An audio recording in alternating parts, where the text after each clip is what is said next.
Yo, mars 2023, mon premier soldat au Taripa. Paradoxalement, l'impression que je ne prie pas. Le jour de mon concert, que des mauvaises nouvelles. J'ouvre les réseaux et je me rends compte que je suis traité comme une poubelle. Mon frère, je regarde les vidéos et je vois que ça parle de moi, mais je suis focus sur le concert.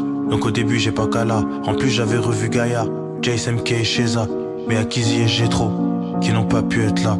Dans les couloirs du théâtre de Colomb, je vois ça me regarde en chelou. Y'a les vidéos d'Azurai qui tournent. J'entends viol, j'entends envoûtement, et je sais qu'il y a du mouvement. Mais bon, y'a mon concert qui commence dans 20 minutes, non. À la fin du concert, le prophète Jonathan a prié, car il savait ce qui se passait, donc mes genoux je les ai pliés. Dave, encore une polémique, mais celle-là va te tuer. J'avoue, ça m'a fait mal, même si je commençais à m'habituer. Yo, quand le concert c'est fini, j'ai réalisé que ma vie n'avait aucune raison d'être idéalisée. Parce que dans la même journée, je venais d'être accusé. Seigneur Dieu, au début, j'étais pas vraiment traumatisé. Du coup, j'en ai rigolé sur Insta pour dédramatiser. Car au fond, je pensais que Dieu ne pouvait jamais m'infliger de telles souffrances. Car je trouvais que c'était vraiment abusé. Mais bon, c'était pas un rêve, c'était ma réalité. Quelques jours après, c'est au tour de Betty de m'allumer. Ça fait deux, du coup impossible que les gens puissent oublier. Je suis dans un bourbier, j'appelle mes autorités de l'église. Ils m'aident à rédiger une lettre d'excuse pour couvrir mes bêtises. Au téléphone jusqu'à 3h du matin, avec l'apôtre Axel Lévy, c'est lui qui prend mes patins. Et j'oublie pas mon big ref, mon pasteur Ange Quentin, qui me rappelle que la Bible dit de pas s'inquiéter du lendemain. Yo, j'ai besoin de prendre des vacances, du coup je vais à LA. Y'a que pour me parler de la polémique que les gens m'appelaient. Je priais everyday en espérant que le temps passe. Les membres de face m'ont quitté, pensaient que j'avais perdu ma place. Ils pensaient que j'allais pas me relever.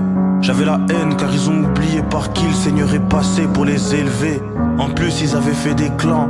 Y'avait que Dieu et moi, car tous mes frangins m'avaient tous laissé en plan. J'ai fait plusieurs mois dans la montagne sans sortir de chansons. Fallait que mon cœur soit restauré avant que je rentre à la maison. Pendant ce temps, sur les réseaux sociaux, ça me traite de violeur. Et jusqu'à aujourd'hui, je vois des gens qui me traitent de violeur. Quelques mois après, nouveau projet sorti. Rédemption, car Jésus a guéri mon cœur meurtri. Je vois mes amis me demander pardon, me dire Dave, je t'en prie. Ils sont revenus parce qu'ils ont vu que la musique j'ai repris. Merci Seigneur, car j'ai appris pendant ces mois difficiles. J'ai failli arrêter de servir pour retourner à l'usine, parce que je voulais simplement que les gens oublient qui j'étais. Sans le consolateur, aujourd'hui j'aurais rien à fêter. Avec le temps, j'ai capté ce que tu voulais faire. Ton but était de me briser, car j'étais sans repère. Et j'aurais pu vivre un meilleur brisement avant tout ça. Malheureusement, il fallait que ma Bible soit ouverte. Mais sans ces épreuves, je me serais égaré encore plus. C'est vrai, parfois je tombe encore, mais je ne demeure plus. Je me suis détaché de l'amour des hommes, franchement j'en veux plus. Et que ta présence qui m'a consolé, du coup j'en veux plus. Et aujourd'hui le Père a redoré mon blason. Les gens sont fiers de dire qu'ils côtoient David au kit, mais leurs acclamations je les perçois comme un poison. Quand je me faisais insulter, y a personne qui a payé mon prix. À cause des vidéos, j'ai vu mon petit ref pleurer. À cause des vidéos, j'ai vu ma petite mère pleurer. Mais faut sécher les larmes parce que mon Dieu m'a relevé. Comme il m'a pardonné, du coup j'ai pardonné les deux traits.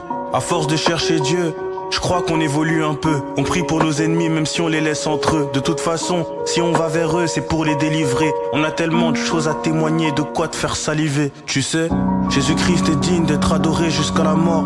Donc ce qu'on prêche c'est pour de vrai, c'est pas un effet de mode. Je te souhaite du bonheur mon ami Betty, car grâce à vous, le 4 mars était le plus beau jour de ma vie.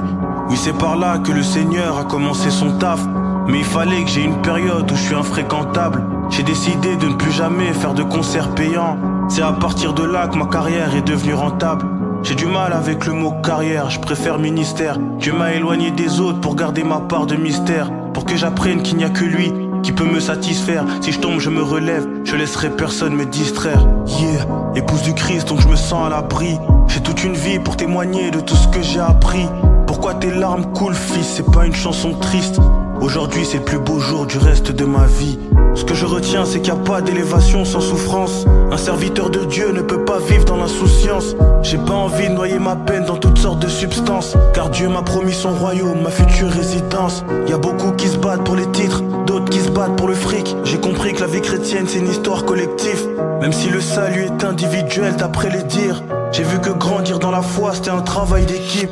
Moi j'avais rien, j'étais seul, j'étais pas bien. Mais le Seigneur a fait de moi un roi, comme le premier qui porte mon blaze. Je veux qu'on inscrive un verset biblique sur ma pierre tombale. Mais si la mort m'attrape maintenant, je lui dirai qu'elle tombe mal. Mais après mes réflexions, c'est la volonté du Padré. J'accepte de mourir pour toi Seigneur, même si je suis pas prêt. Pourquoi tes larmes coulent fils, c'est pas une chanson triste.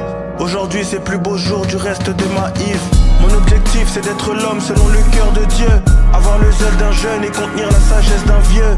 Quand je me rappelle de mon passé, j'étais trop envieux. Maintenant je considère ces choses comme de la boue, c'est trop dégueu. La vie chrétienne c'est dur, faut pas que les gens la minimisent. C'est pas facile mais je sais que le Seigneur me fortifie. Seigneur je veux voir ton royaume, il faut que je sorte d'ici.